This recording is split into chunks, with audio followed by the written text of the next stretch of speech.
this with my phone. So we're doing all the chords. We have E minor on the Studio Noir method. E minor 7 with the pinky. E minor 6 with the blue there. E minor 9 with the green. And you could also use the 1-2 fingering and do E minor 7 with the first and second finger, the peace fingers. E minor 6 with the third finger, E minor 9 with the third finger. Let's move on. A minor. Just an open string, the G string open. It's not listed on the sheet, but just lifting up your third finger gives you an A minor 7 chord. If you put your finger back, A minor, and put your pinky on the third fret of the first string, that's an A minor 7. There's a little green notation on my sheet. Back it down 1 fret to the second fret, you get A minor 6. And if you put your pinky on the second string, A sus4, the purple, or if you lift and you just have the second, third fingers, A sus2.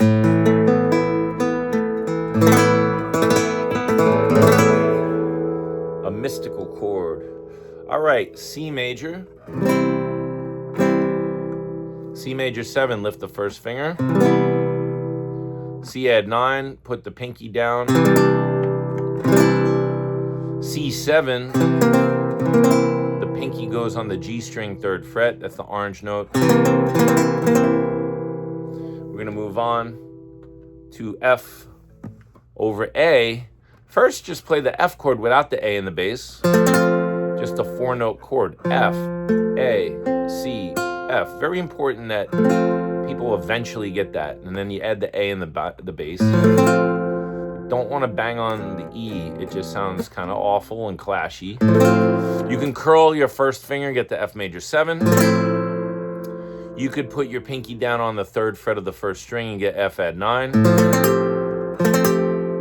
And also on this sheet, on the Studio Noir method, you have F/C, which is putting your third finger on the C on the A string and then the pinky behind on the F, and just playing those upper voicings without the 6th string.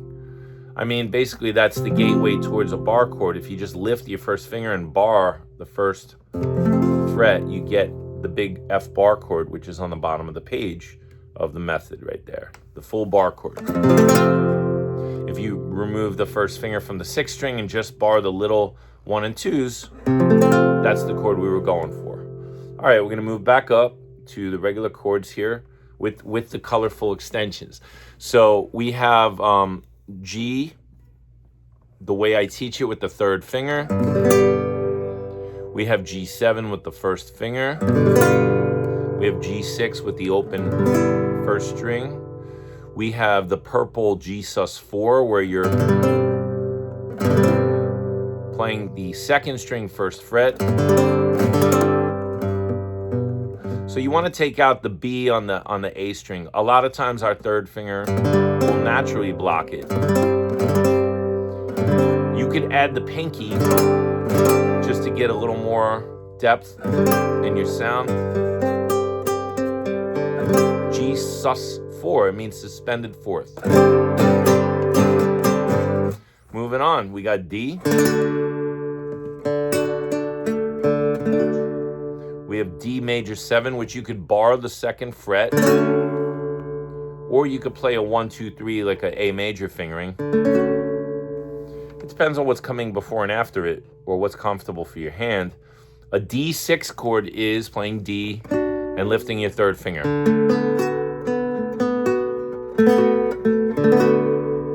Okay, we've got our A major chord with the 1, 2, 3 finger. We've got an A sus2 with the open number 2 string. We've got A sus4, back to A major. A7 with a closed voicing would be barring your first, well, you could use all the fingers, 1, 2, 3, and a 4. Whoops, had a little sus going on there. But you could also play A major with a bar. If you put your first finger down, I often just slam my first finger down and get A chord, depending on what I'm playing. You just got to watch out that you don't hit the F sharp. That turns it into an A6 chord, which could work, but a lot of times it just sounds off in the context of most songs. An A7 using, so you could bar and then play that third fret on the number 1 string with either your third finger or your second. Maybe you want to stretch up to the 5th fret and get an A major like that. I don't know if you guys can see my hands, but I have my pinky on the 5th fret of the number 1. I'm stretching all the way there. So if you were doing a melody like, you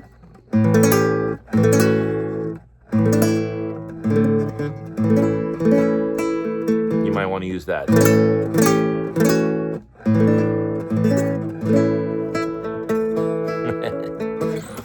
A7 with an easier fingering with the open G string, you're just going to use the second and third fingers.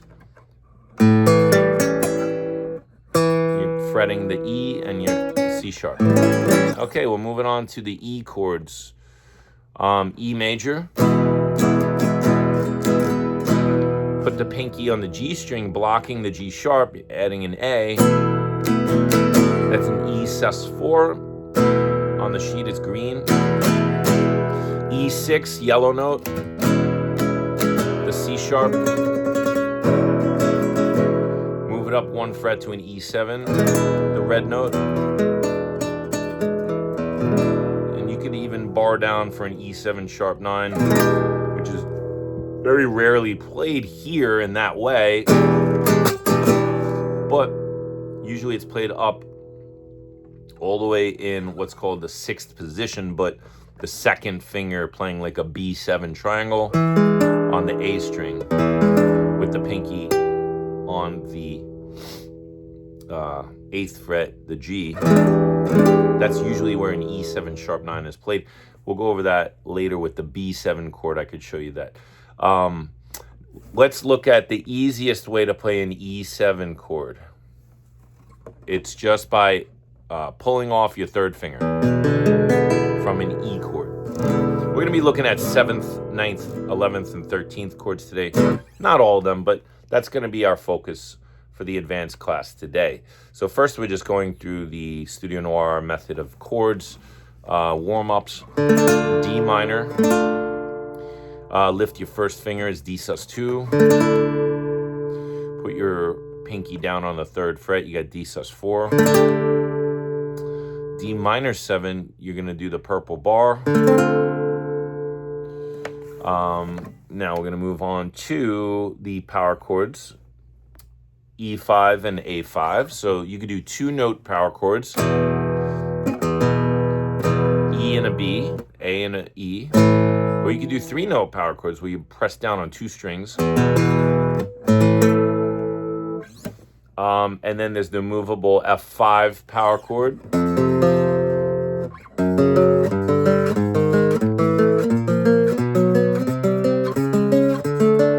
You should be able to play every single fret and just move your hand. And as you're going up, you're going to decrease the space between your fingers. Also practice maybe going across the guitar like a Smells Like Teen Spirit thing, like F, then B flat. And being able to block that 6th string.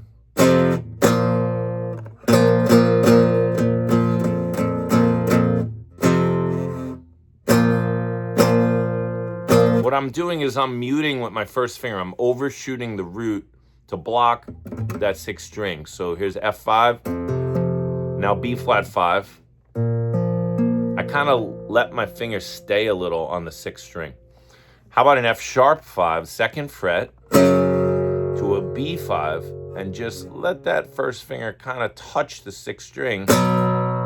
G5, C5, G sharp 5, C sharp 5, A5, D5, B flat 5, E flat 5, B, did I say B5 is B flat 5, E flat 5, 7th fret B5, E5, 8th fret C5, F5, 9th fret C sharp 5, F sharp 5, 10th fret D5, G5. And most of you don't have a cutaway. This is a nice guitar that I'm using today. It's actually, I acquired it in the summer, and a friend of mine worked on it. Thanks to Fernandito Ferrer. He's a Puerto Rican artist, and he's down in Puerto Rico. So when he moved from New York, he sold me this guitar and another one. This is a nice full-size Cordoba. And my friend Fred, who works on guitars, he worked on the electronics for me, cleaned it up, and I can't wait to plug it in. So I'm excited, and I got new strings on it, so I'm happy. Little present for myself. We're gonna move forward to the B chords, the dominant chords. Let's go to B7. B as in Ben. So make sure you're not hitting the E string. A lot of my beginners are like, no. We want to hit the B. Where you pick and where you strike the guitar is important. It's not just random. A B7 sharp 9. So here's the voicing I was talking about earlier with the E7 sharp 9. You could stay right here with, I call it the triangle, right? B, D sharp, A, then put the pinky on D of the 3rd fret of the 2nd string. It's a good funky chord. And you could use the pentatonic scale, like the B pentatonic.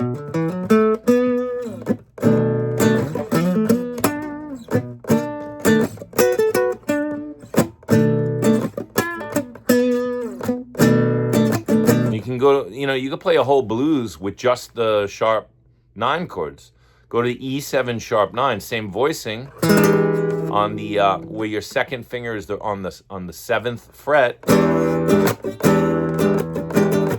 and you can use the open E because it's an E chord back to B7 sharp 9. Now we're gonna go to an F sharp 7 sharp 9. Isn't that a fun name? F sharp 7 sharp 9.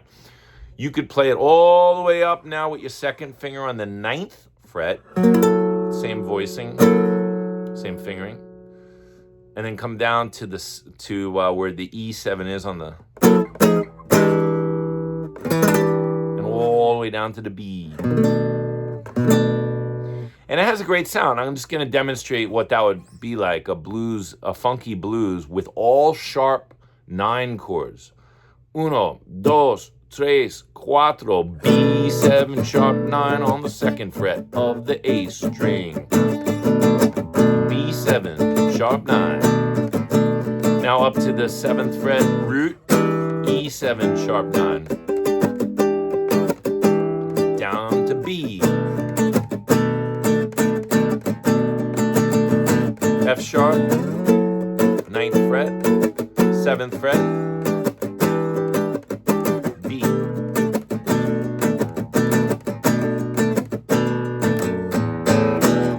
It's a little dark, but I kind of like it. It's fun.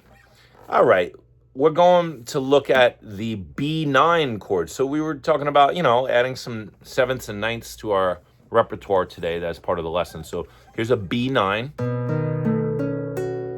It's on the sheet. It has a barred 3rd finger across the 3rd string, 2nd, 1st string. You have the B, the root on the 2nd, and the D sharp, the major 3rd.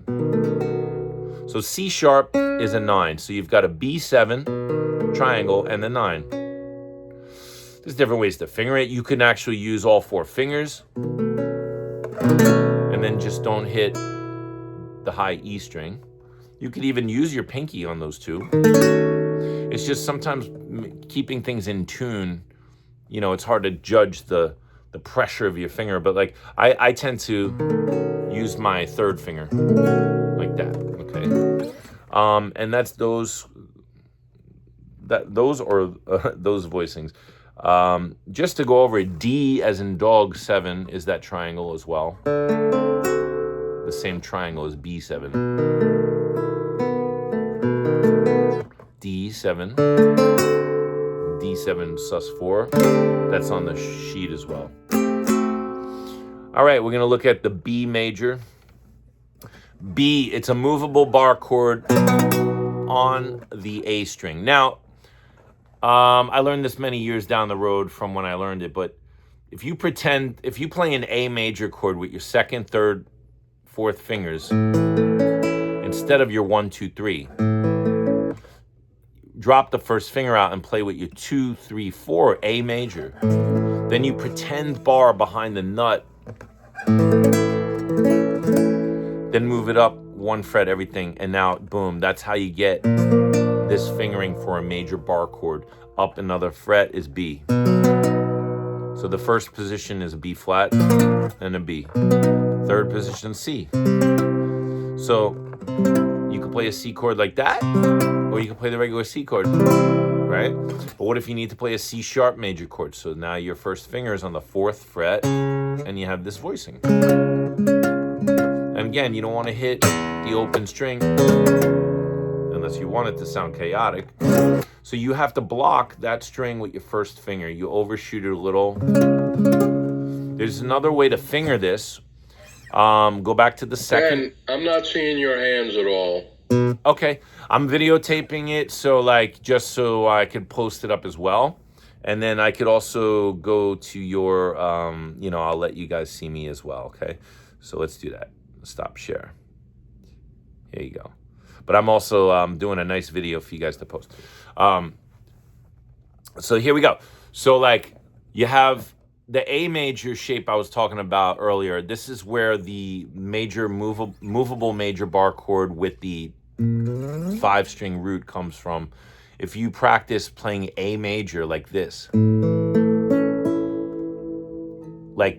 without your first finger, then you could practice barring behind the nut.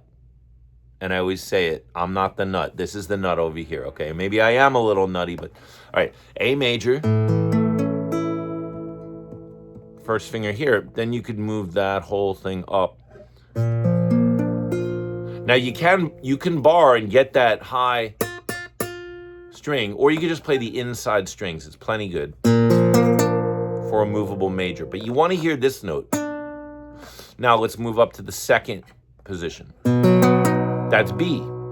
Okay, so that's the chord that's on the sheet, B major. And then you have potential bar getting that second fret of the number 1 string. And this, relax your hand a second, because it definitely puts a strain on your hand, depending on what guitar you have too. Like this one's nice. It's another, I'm blessed. Another Cordoba, another nice nylon string Cordoba. So they have a nice feel. But even still, bar chords, they tend to tire your hands out and make them sore. So here's the other way to play a major bar chord, just with your 1 and 3 finger. And it's easier as you go up the neck. Like if we were to take that voicing, here's B, go up to the 3rd fret, C. What I'm doing is I'm pressing down with my 3rd finger, okay? Go up to the 4th fret, C sharp major. 5th fret is a D major. 6th fret is an E flat major, which comes in very handy when you're playing certain songs. E major on 7. F major on 8. F sharp major on 9. G major on 10. And most of you max out at that point because, your guitars are thick. You can keep going. G sharp major on 11 and A major on 12. I happen to have a cutaway. It allows me to go up that high. Okay, so that was let's do a verbal teaching or a showing here of what's called a major 7 voicing, using that sort of transfer of, okay, here's B major. Okay, go down to B major. You could do it with either let's do it with the 1, 2, 3, 4 fingering, okay? Now what you're gonna do is you're gonna play a B major 7. You're going to swap the second and third fingers around like this. So you're gonna have the power chord notes 1 and 3, then the second finger on the G string, and then the pinky on the B. So the notes are B, F sharp, A sharp, D sharp. That's called the B major 7. And it's a triangle like the dominant shape, but using your third finger on the 4th fret and our second finger on the 3rd fret and our pinky on the 4th fret. That's a little triangle shape. And then the root. That's a movable major 7. I love major 7 chords. Do you guys like major 7 chords? I love it. So like, let's say we were doing a song like John Lennon, Imagine. Okay, we could use a C major 7 with this voicing, not the open one, right? Let's move that up to the 3rd fret. And then we're gonna take that first finger and take this shape, slide it all the way up to the 8th fret. All right, so go up 1, 2, 3, 4, 5, 6, 5. Okay, many of you have the fret markers 3, 5, 7. So you want to see the 3, 5, 7, and then it's the 8th fret is 1 above 7. Ready? Down the C. And now up to 8. I will draw that just or share something. Where do I have the major 7s? I'm pretty sure. Let's go to Dropbox. And I'm going to cut the video for a second.